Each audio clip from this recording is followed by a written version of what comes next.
tugboats and rotting barges that populated the harbor before the harbor place was created there. And I got to think that you're old enough to remember those dilapidated, run-down, bombed-out shells of buildings that lined Light Street and Hanover Street and Cross Street. And now those places, somebody had a little bit of vision a few years ago, a guy by the name of William Donald Schaefer, and sold those places for $1. $1. $1. You couldn't park your car in front of one of those houses for $1.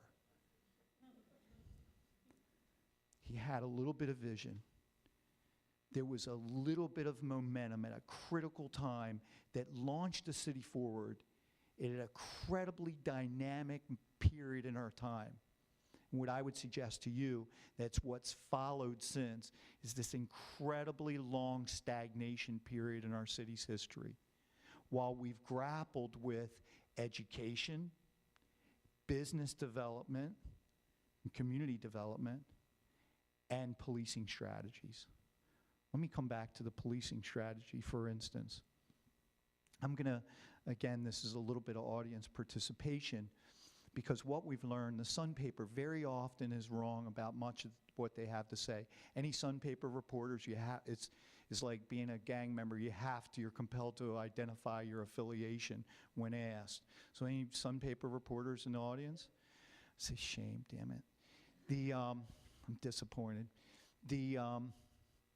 Very often they get it wrong, but they were right on this several years ago, and I've taken it to heart. And their assessment is nothing that you haven't learned and we haven't learned throughout our lives, and that is perception outstrips reality. Perception outstrips reality. If people watch that crazy show over and over again, you know, they translated it into foreign languages. I was in Israel and traveling all over the country. And when they found out I was the police commissioner in Baltimore, what do you think they wanted to ask me about? What do you think? What do you think? The wire. That's all they wanted to know. That's all they knew. That's all they knew about Baltimore. They knew about the wire. They couldn't find the city on a map. They knew about the wire. They're translated into foreign languages. Universities all over the country are studying the eclectic value of the wire. I don't know that more has been done to diminish the reputation of a city anywhere on the planet Earth than that one silly show.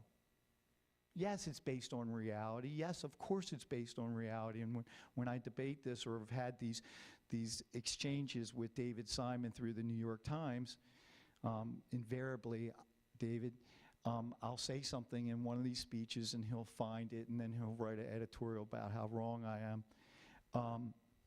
But the fact of the matter is, Law and Order, CSI Miami, those shows, they solve all the crime at the end of the show.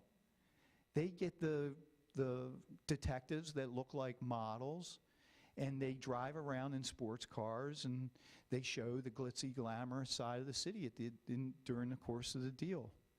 Baltimore was hopeless. If you close your eyes and think about that show, if I had to ask you to close your eyes and think about that show and tell me a color associated with it. God bless you. Wow. Pete, she must be from Venus. God bless you. But if you close your eyes and thought about a color, you'd have to come away with gray. You'd have to come away with gray. You'd have to come away with gray. And I think that, again, moving back to where we are, if decreasing the homicide rate was supposed to have this dramatic effect on luring business people to M&T, or bringing people back to the church, or raising home values, why didn't it occur? Why hasn't that occurred? You have to ask yourself, why hasn't it occurred? I think rather it's very much endemic of what we're experiencing right now all along this campus corridor. We've brought in people endlessly over the last few years to study the revitalization and give us recommendations. There's lots of reports on it. If you guys are doing your white paper, you'll find ample reports on it. I've been interviewed ad nauseum about what it will take, what differences we should make at Lexington Market, the pill poppers, the prostitutes, the homeless, you name it. We've talked about it from my lane. The business people have talked about the wig shops and the perfume shops and the guys selling cheese curls on the street corner. And all of you have talked about housing values and the housing stock and public transportation. It's been studied over and over and over again. There's been a lot written about it. Here's the final piece. It's in the doing. At the end of the day, it's got to be about the doing. We've studied the problem. We're done studying the problem. Collins wasn't right. I mean, it wasn't wrong. We're good talkers. We've studied it. We need to get over the studies. We need to get over the discussions. We need to get over the planning and get to the doing. Schaefer pulled the trigger on dollar houses.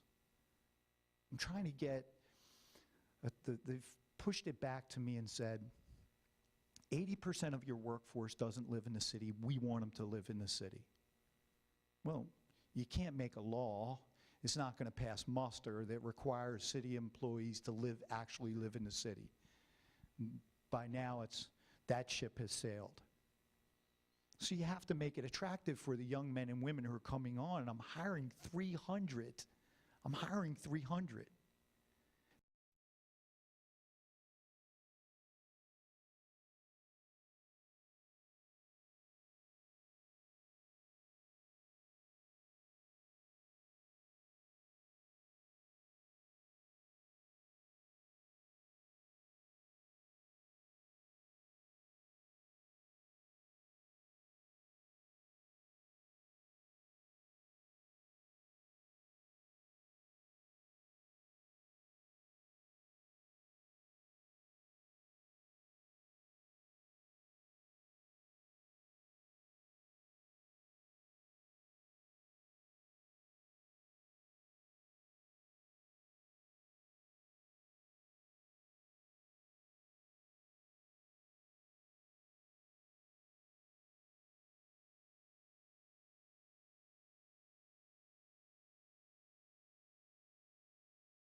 People to market houses to in Baltimore. They're just starting their family, so they're not creeped out about the school system. They got guns and tasers and bulletproof vests. And so they have a little bit of self-security. If you make it financially attractive for them, I think it'll come. I know, you just have to drive down the street here to know it's so. You only have to go to Ridgely Delight and know that it's so.